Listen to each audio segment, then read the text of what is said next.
Ibu mau sholat nih masih cari mukenah, berarti ibu sendiri mengakui bahwa pakaian ibu belum syar'i.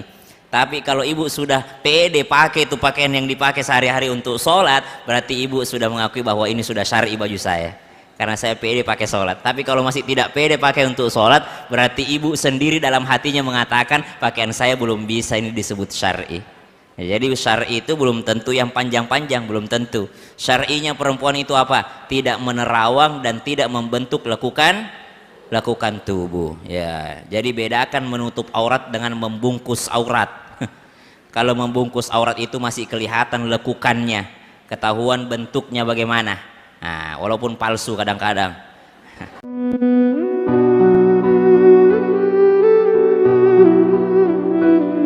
Ibu datang ke sini apa? Niat untuk menuntut ilmu. Siapa yang keluar rumahnya dalam niat menuntut ilmu, maka pahalanya sebesar pahala haji. Tidak usah amin, bukan doa ini. Kerjakan saja. Ya. Tidak usah amin amin amin tapi tidak dilakukan. Kan banyak ibu-ibu begitu. Siapa perempuan sholat 5 waktu, puasa Ramadan, taat sama suami, menjaga kehormatannya, maka akan masuk surga dari pintu mana saja. Tidak usah pakai amin, lakukan saja. Udah janji Nabi, udah itu janji Allah. Janji tidak mungkin ingkar janji Nabi, tidak mungkin ingkar janji Allah. Ya Allah, saya sudah lakukan, kau pasti masukkan saya dalam surga. Tidak pakai amin amin lagi.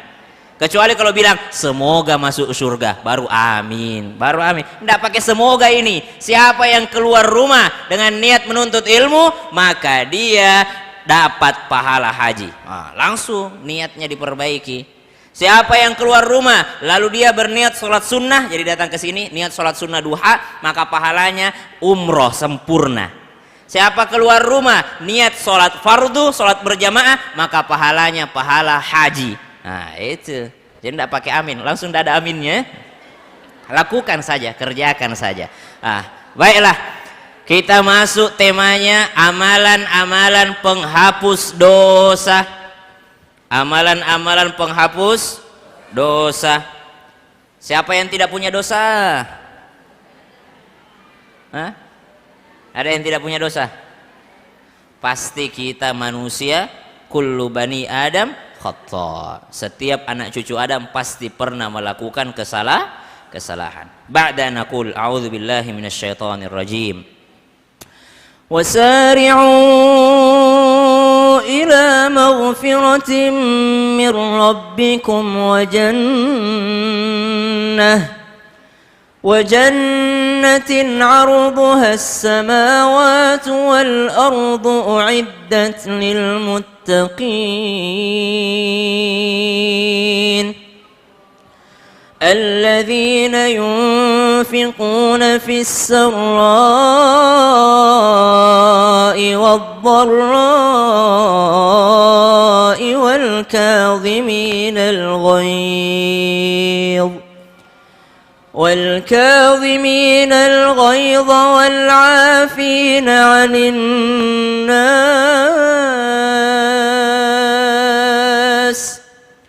والله يحب المحسنين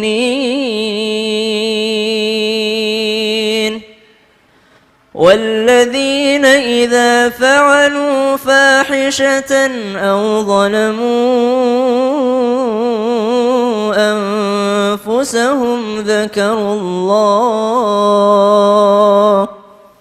فاستغفروا لذنوبهم ومن يغفر الذنوب إلا الله ولم يصروا على ما فعلوا وهم يعلمون أولئك جزاؤهم مغفرة من ربهم وجنات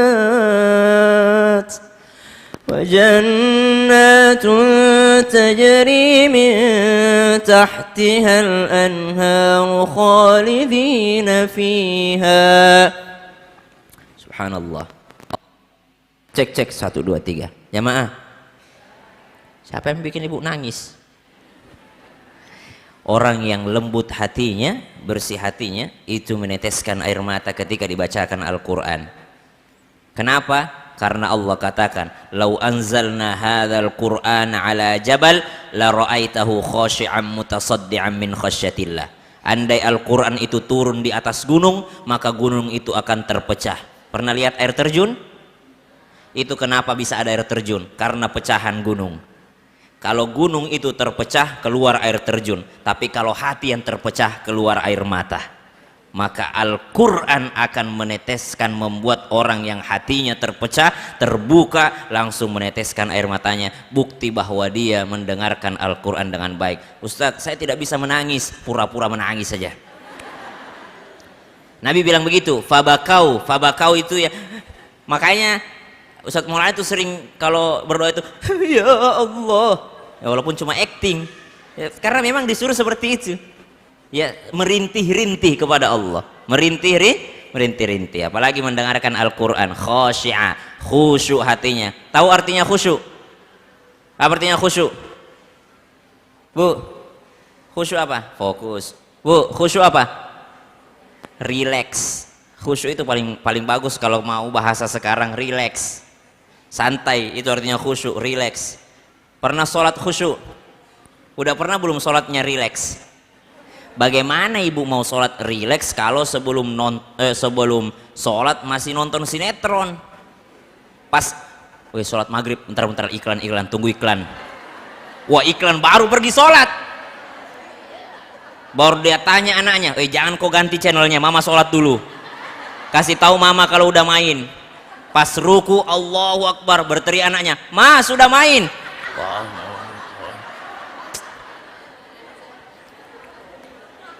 Kalau sekarang HP itu HP-nya. Jadi jangan buka-buka HP sebelum mau sholat, biar rileks. Ya, biar rileks, santai. Cari tempat terbaik untuk sholatnya. Jangan dalam keadaan mepet-mepet baru sholat. Ibu kalau jalan-jalan keluar rumah, jangan lupa perhatikan sholatnya, Bu ya. Bu, mau tahu pakaian syar'i yang sebenarnya? Pakaian syar'i yang sebenarnya adalah pakaian yang ketika ibu pakai keluar rumah, ibu pede untuk pakai sholat. Itu baru disebut pakaian syar'i. Kalau ibu mau sholat masih cari mukenah, berarti ibu mengakui bahwa ibu pakaiannya belum syar'i. Kalau ibu mau sholat nih masih cari mukenah, berarti ibu sendiri mengakui bahwa pakaian ibu belum syar'i. Tapi kalau ibu sudah pede pakai itu pakaian yang dipakai sehari-hari untuk sholat, berarti ibu sudah mengakui bahwa ini sudah syar'i baju saya, karena saya pede pakai sholat. Tapi kalau masih tidak pede pakai untuk sholat, berarti ibu sendiri dalam hatinya mengatakan pakaian saya belum bisa ini disebut syar'i. Ya, jadi syar'i itu belum tentu yang panjang-panjang, belum tentu. Syar'inya perempuan itu apa? Tidak menerawang dan tidak membentuk lekukan tubuh. Ya, jadi bedakan menutup aurat dengan membungkus aurat. Kalau membungkus aurat itu masih kelihatan lekukannya, ketahuan bentuknya bagaimana. Nah, walaupun palsu kadang-kadang. Jamaah, penghapus dosa, wasari'u ila maghfiratin min rabbikum. Yang pertama, Allah memerintahkan kita bersegera menuju ampunannya Allah. Jadi cepat-cepat mohon ampun ketika selesai melakukan kesalahan. Ketika melakukan kesalahan jangan ditunda-tunda. Jangan nanti saya pas di Mekah baru tobat. Jangan, tidak boleh ditunda-tunda. Salah satu yang tidak boleh ditunda adalah bertaubat. Taubat tidak boleh tunda. Apalagi yang tidak boleh ditunda? Menikah. Apalagi tidak boleh tunda? Sholat. Apalagi tidak boleh tunda? Menguburkan jenazah. Apalagi tidak boleh tunda? Ini paling penting ini. Bayar hutang. Bayar hutang, Bu. Jangan ditunda-tunda. Ya, hutang itu bahaya itu, Bu. Sampai akhirat itu. Ibu punya hutang, mau lolos tidak bayar, mau. Ada caranya supaya kita ketika berhutang tidak usah bayar. Ada caranya. Jadilah orang soleh. Perbanyak pahala ibu supaya nanti di hari kiamat pahalanya yang disedot. Ini udah pahalanya tidak ada, hutangnya banyak. Apanya mau disedot? Jadi kalau orang ada hutangnya sampai di hari kiamat itu disedot pahalanya. Kata yang dihutangi, ya Allah ya udah deh, kalau sekarang udah nggak bisa bayar pakai duit, saya minta dibayar pakai pahalanya. Kalau dia orang soleh, disedot pahalanya masih ada sisanya untuk dia. Kalau orang setengah-setengah juga, udahlah dia yang banyak hutangnya, dia juga yang tidak soleh. Apa yang mau diandalkan? Ya, jamaah, bersegera menuju ampunannya Allah. Jadi kalau setelah melakukan kesalahan, bukan berniat melakukan kesalahan, setelah tidak sengaja atau apa, segera mohon ampunan Allah. Jangan ditunda-tunda untuk bertaubat itu. Jangan ditunda-tunda bertaubat. Orang yang beriman bukan yang melakukan kesalahan, tapi ketika ia melakukan kesalahan, segera ia memohon ampunan Allah Subhanahu wa ta'ala. Jadi dalam Islam tidak ada terburu-buru. Tapi kalau untuk kebaikan, untuk surga, untuk ampunan Allah, kita diminta untuk bersegera. Hayya 'alas shalah. Langsung tuh siap-siap untuk sholat. Bahkan dia yang menunggu waktu sholat. Dia yang menunggu waktu sholat. Bukan entar deh, entar, mepet. Masih diterima nggak sholatnya orang yang mepet waktunya? Masih. Kalau dia sholat di awal waktu mendapat daripada keutamaan, kalau dia sholat di akhir waktu mendapat ampunan, jadi masih dapat juga. Cuma khawatir termasuk orang yang fawailul lil musallin alladzina hum an salatihim sahun. Mereka melalaikan sholat sehingga mendapatkan al-wail. Apa itu? Kecelakaan ataupun neraka wail. وَجَنَّةٍ عَرْضُهَا السَّمَاوَاتُ وَالْأَرْضُ أُعِدَّتْ لِلْمُتَّقِينَ. Siapakah mereka yang mendapatkan ampunan dan surganya Allah? Ini amalannya. الَّذِينَ يُنْفِقُونَ فِي السَّرَّاءِ وَالضَّرَّاءِ. Mereka yang mengeluarkan hartanya baik dalam keadaan lapang ataupun sempit. Jamaah, apa itu keadaan lapang, keadaan sempit? Apanya yang lapang, apanya yang sempit? Apanya? Rezekinya. Apanya? Dompetnya. Apanya? Rekeningnya, duitnya. Kalau dalam keadaan lapang rekeningnya maksudnya lagi banyak duitnya gitu ya. Keadaan lapang itu lagi banyak rezekinya ya, betul. Kalau lagi sempit berarti lagi sedikit rezekinya, begitu? Belum tentu. Lapang dan sempit bukan hanya dihitung dari materi. Ada orang banyak uangnya tapi sempit hatinya. Ada orang banyak rezekinya tapi sempit hatinya, tetap dia tidak mau mengeluarkan hartanya. Maksudnya orang yang bertakwa itu baik dalam keadaan lapang dan sempit rezekinya atau lapang dan sempit hatinya. Karena kadangkala Bu, kita juga sempit hati kita ngasih orang kalau orang itu nggak tahu diri. Males juga kita nyumbang orang yang tidak tahu diri. Ibu mau nggak membantu tetangga yang tetangga jahat sama ibu? Mau nggak? Ada tetangga zolim terus, ibu mau nggak bantu dia? Hah? Ibu memang mukanya muka agak galak sedikit sih. Canda Bu. Ya kita manusiawi aja ya Bu ya. Masih banyak kok tetangga yang baik yang mau kita bantu. Ngapain yang zolim, yang rese itu kita bantuin? Mati-mati aja lah.